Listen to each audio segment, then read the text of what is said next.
Hello guys, मैं गौरव वंश आप सभी का स्वागत करता हूं अपने यूट्यूब चैनल में। तो गाइस, हमारा चैप्टर चल रहा है अर्थमेटिक प्रोग्रेशन यानी कि समांतर श्रेणी, और हम जो उसमें एक्सरसाइज स्टडी कर रहे हैं वो है एक्सरसाइज नंबर 5.3। ठीक है दोस्तों। तो गाइस जैसा कि हमारा जो क्वेश्चन है आपके सामने केवल है, वो क्वेश्चन इस कंप्लीट चैप्टर का आज लास्ट क्वेश्चन है, क्योंकि इसके बाद ये चैप्टर खत्म हो जाएगा, फिनिश हो जाएगा। हालांकि मैंने 2 क्वेश्चन छुड़वा दिए हैं, वो ऐसा इसलिए है क्योंकि वो क्वेश्चन इम्पोर्टेंट नहीं है, वो एग्जाम के लिए बिल्कुल भी इम्पोर्टेंट नहीं है, इसलिए मैंने उनको छुड़वा दिया है। और वैसे भी वो थोड़े से आसान है, सिंपल है। यदि आप अगर मेहनत कर रहे हैं तो आप उनको आसानी से कर सकते हैं। ठीक है दोस्तों, प्लीज़ ट्राई करके देखना, हो जाएगा। बहुत ही सिंपल क्वेश्चन है, हो जाएंगे। तो बात करते हैं इस क्वेश्चन को लेकर, जो कि हमारा इस चैप्टर का आखिरी क्वेश्चन है। ठीक है, तो देखिए क्वेश्चन क्या है, मैं रिपीट कर देता हूँ। 200 लॉग्स होते हैं दोस्तों, लट यानी कि डंडे। ठीक है, 200 logs are stacked in the following manner. 20 logs in the bottom row, 19 logs in the next row, 18 in the next row to it, and so on. In how many rows are in the 200 logs placed, and how many logs are in the top row? Hindi में translate कर देता हूँ। तो क्या है, हमारे पास कितने लट्ट है? 200 लट्ट है। उनको कुछ इस प्रकार से लगाया जा रहा है, उनकी ढेरी को स्टैक होता है, ढेर मतलब इस प्रकार से इकट्ठा, उनका जमाव करना। ठीक है, उनको इस प्रकार से लगाया जा रहा है कि जो भूमि के साथ जो उसकी बॉटम रो है, उनमें पहली जो लाइन है, पंक्ति है, उसमें लट रखे जा रहे हैं 20। कितने हैं? 20 logs in the bottom row, यानी जो भूमि के साथ, जो तलहटी के साथ जो उसकी पहली रो बनेगी, उसमें 20 लट। फिर 19 logs in the next row, फिर उसके ऊपर एक और पंक्ति लगाई जा रही है, उसके ऊपर और लट रखे जा रहे हैं, तो उसमें लट रखे जा रहे हैं 19। ठीक है, फिर उसके ऊपर और रखे जा रहे हैं तो 18। तो ऐसे चलते चलते चलते चले जाना है। ठीक है, तो फिर पूछा क्या है इसमें, in how many rows are the 200 logs place.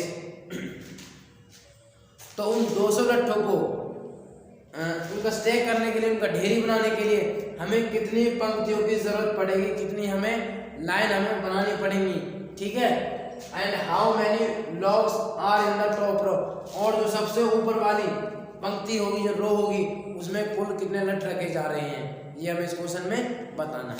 तो देखिए, सबसे पहले आप सभी जानते हैं, सबसे पहले हम अपनी क्या रेडी करेंगे, ABCDs को। तो जो पहली वाली पंक्ति है उसमें कितने लट हैं? 20। तो वो हमारा क्या हो जाएगा, A यानी कि फर्स्ट टर्म। 20, फिर उसके बाद 19, फिर 18, फिर dot dot dot dot so on आगे तक। तो अब हमारे पास AP रेडी हो गई है। ठीक है, अब हमें जैसा कि पता है कि A इसमें हमारा क्या है, फर्स्ट टर्म यानी कि 20, और D हमारा क्या होगा, T2 माइनस T1 यानी कि 19 माइनस 20 कितना हो जाएगा, -1। ये हमारा क्या हो गया, D। ठीक है दोस्तों, अब देखिए नंबर ऑफ सम कितना है दोस्तों इसमें, यानी कि जितने भी टोटल लट हैं, टोटल लॉग्स हैं, वो कितने हमारे पास 200, और वो ही हमारा क्या हो जाएगा, इस AP का टोटल सम हो जाएगा। ठीक है, यानी कि 200। अब आगे देखिए, अब क्या कहा गया इसमें, वो देखिए पूछा क्या है, वो in how many rows are in the 200 logs place. उन 200 लट्ठों को बनाने के लिए हमें कितनी रोज की जरूरत पड़ेगी, यानी कि जो इसमें पूछा जा रहा है वो क्या है, N नंबर ऑफ टर्म, यानी कितनी रोज रेडी हो जाएंगी, वो हमारा क्या हो जाएगा, नंबर ऑफ टर्म होगा वो। ठीक है, फिर क्या पूछा है इसमें, and how many logs are in the top row, यानी कि जो हमारे सबसे ऊपर वाली टॉप, जो सबसे ऊपर लाइन होगी, उसमें कितने लट है, उसको हम 2 प्रकार से कह सकते हैं। 2 चीज पूछी जा रही है, मतलब दोनों का एक ही है। क्या, देखो, या तो हम कह सकते हैं हमें लास्ट टर्म क्या होगी, ठीक है, लास्ट टर्म, या फिर एक और बनेगा, मान लो n की वैल्यू हमारे पास कुछ भी आ जाए। ठीक है, मान लो n की वैल्यू हमारे पास आए 10 आ गई जैसे कि, तो ये पूछा कि 10वीं रो होगी, उसमें कुल कितने लट होंगे, यानी कि हमारे पास 8n की वैल्यू क्या होगी, ये होगा इसका दूसरा मीनिंग। जैसे क्वेश्चन हमारे पास n की वैल्यू आएगी, मैं आपको और अच्छे तरीके से क्लियर कर दूंगा इस लाइन को। तब तक हमें निकालनी है n की वैल्यू, देखिए किस प्रकार से निकलेगी वो। तो जैसा कि आप फॉर्मूला पता है, SN = n/2 bracket plus n minus 1 into D. ये हमारा क्या होगा नंबर ऑफ सम का फॉर्मूला। Sn हमें गिवन है 200 is equal to n upon 2 bracket 2 into a की वैल्यू हमारे पास 20 होगी plus n minus 1 into d की वैल्यू हमारे पास कितनी है दोस्तों माइनस 1। ठीक है, तो मल्टीप्लाई कर देंगे 400 हो जाएगा भाई। इस 2 को इधर सब्स्टिट्यूट कर देंगे ना, is equal to n into 40 हो गया प्लस क्या हो जाएगा माइनस n प्लस 1, क्योंकि हमने इस माइनस 1 की मल्टीप्लाई इन दोनों के साथ कर दी है, तो क्या हो जाएगा माइनस n और प्लस 1। ठीक है, 400 is equal to n into क्या हो जाएगा 40 प्लस 1 और माइनस n। ठीक है, चलो एक लाइन और लिख लीजिए 400 इज इक्वल टू देखो 41 हो जाएगा n into 41 plus n, sorry minus n होगा ना, 41 माइनस n हो जाएगा। ठीक है, अब इसको इधर देखिए, उम्मीद है आप सभी को क्लियर दिखाई दे रहा होगा। ठीक है, यहाँ तक क्लियर है, आप ऊपर देखिए। देखो अब हम क्या करेंगे इस n को अंदर डालेंगे मल्टीप्लाई में। ठीक है, तो क्या हो जाएगा हमारे पास 400 तो पहले सही था इधर 41n माइनस n स्क्वायर, यहाँ तक हमारा ये हो गया। ठीक है, फिर क्या करेंगे, हमारा क्या मकसद होता है इस n स्क्वायर को पॉजिटिव करना, तो इसको इधर लेकर आएंगे तो n स्क्वायर माइनस 41n और प्लस 400, इधर क्या रह जाएगा 0, क्योंकि हम सब इन दोनों को इधर लेकर आ गए ना, इधर 0 रह जाएगा। अब हमारे पास क्या रेडी हो गई एक क्वाड्रेटिक इक्वेशन। तो अब हमें क्या करना है, फैक्टराइज करना है, गुणनखंड करने हैं। तो गुणनखंड किस प्रकार से करेंगे, you know very well about the factorization method. ठीक है, तो क्या करेंगे देखिए, हमें ऐसे दो वैल्यू सम फाइंड आउट करनी है, जिनका सम करें तो माइनस 41 आ जाए, मल्टीप्लाई करें तो पॉजिटिव 400 आ जाए। तो कैसे निकालेंगे वो देखिए, आप 400 के फैक्टर निकाल लीजिए, बहुत आसान है। 2 से गया 200 पर, 2 से गया 100 से, 2 से गया 50 से, 2 से गया 25 से, 5 से गया 5 से, 5 से गया 5 पर।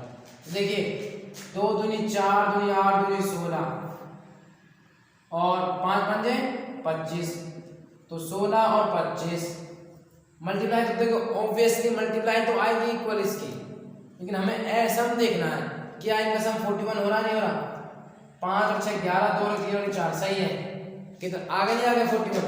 25 और 16 कितने होते हैं दोस्तों 41 होते हैं। इसका मतलब हमारे जो हमें जिनकी रिक्वायरमेंट थी जिन दो वैल्यू की वो यही होंगी 16 और 25, 16 और 25। देखिए इस प्रकार से इसको हम लिखेंगे n square minus 25n minus 16n plus 400 is equal to 0। क्या कॉमन आ गया, n कॉमन आ गया, n माइनस 25 25, इसमें क्या कॉमन आ जाएगा दोस्तों माइनस 16 कॉमन आ जाएगा, अंदर रह गया n माइनस 25। ठीक है, इज इक्वल टू 0।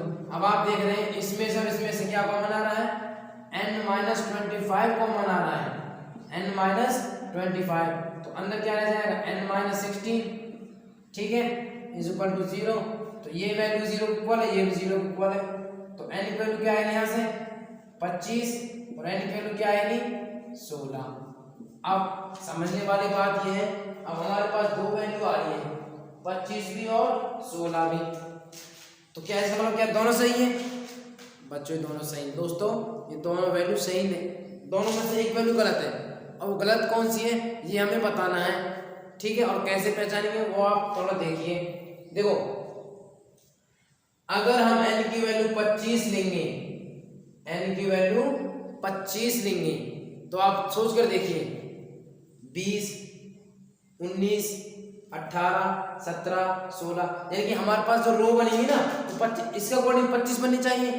1 2 3 4 5 6 7 8 9 10 इस प्रकार से 25 बननी चाहिए। इसका मतलब ये आ रहा है इनकी वैल्यू जो 25 है वो ये शो करेगी।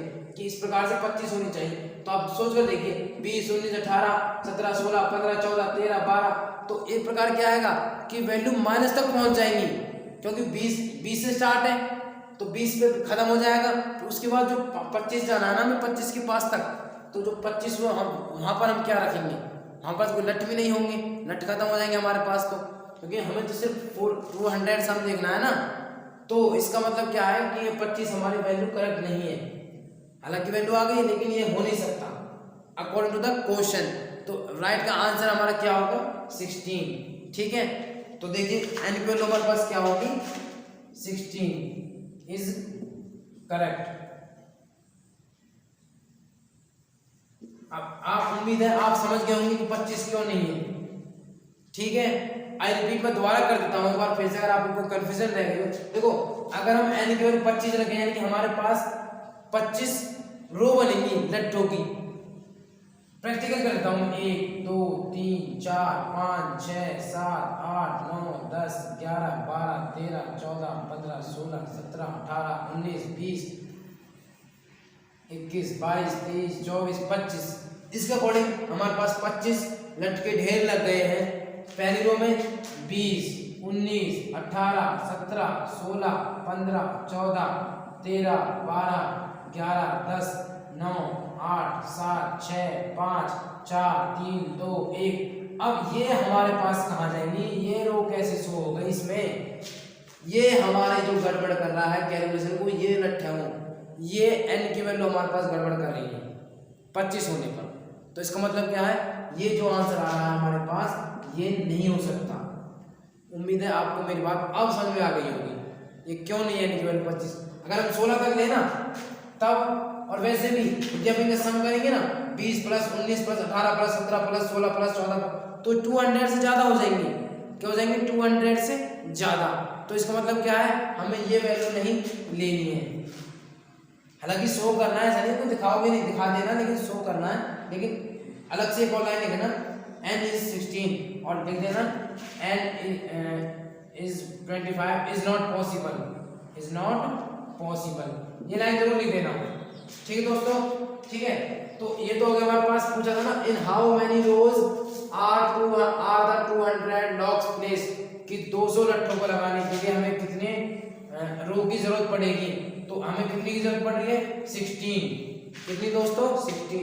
तो फिर क्या पूछा था इसमें कि how many logs are in the top row, जो सबसे ऊपरी वाली जो टॉप रो होगी उसमें कितने लट होंगे। एक तो मैंने कहा था लास्ट रो निकाल दीजिए आप, उससे भी आ जाएगा। दूसरा देखो हमारे पास n वैल्यू आ गई 16, यानी कि जो ऊपरी वाली संख्या कौन सी होगी वो 16 वाली टर्म होगी, यानी कि a16 हमारे पास क्या होगा, या तो ये निकाल दीजिए या फिर लास्ट टर्म निकाल दीजिए, दोनों से आंसर सेम आएगा।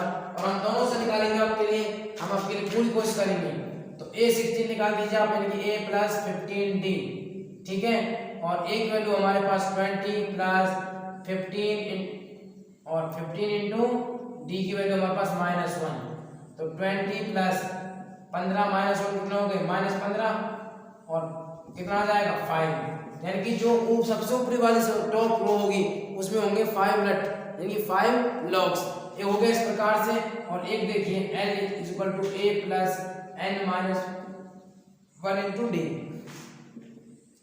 a 20 है प्लस n की वैल्यू कितनी हमारे पास, सॉरी n की वैल्यू अभी तो आई थी 16 माइनस 1, फिर से वही आ गया -1, ठीक है। तो 20 प्लस 15 इंटू -1, तो 20 माइनस 15 इज इक्वल टू 5।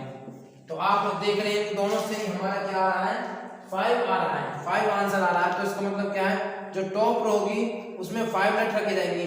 चलो इसको हम प्रैक्टिकली करके देखते हैं, प्रैक्टिकली होता नहीं होता। यानी कि मेरे कहने का मतलब ये है, हमारे पास क्या है वही फिर से 1 2 3 4 5 6 7 8 9 10 11 12 13 14 15 16 हमारे पास क्या लट है। तो हमें ये देखना है जो ऊपरी वाली टॉप रो होगी उसमें कितने लट होंगे।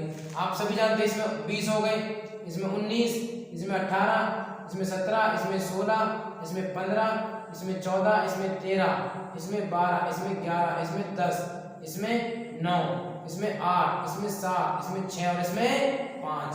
आगे नहीं आ रहे दोस्तों, तो इसका मतलब क्या है, हमारा आंसर करेक्ट है। अब हमें आंसर शीट में भी आंसर देखने की जरूरत नहीं है, क्योंकि हमने उसको प्रैक्टिकली और थ्योरिकली दोनों से ही प्रूफ कर दिया है। उम्मीद है आपको हमारी वीडियो अच्छी लगी होगी। अगर वीडियो अच्छी लगी हो तो प्लीज़ हमारे चैनल को शेयर करें, लाइक करें और सब्सक्राइब करें। Thank you. जय हिंद, जय भारत।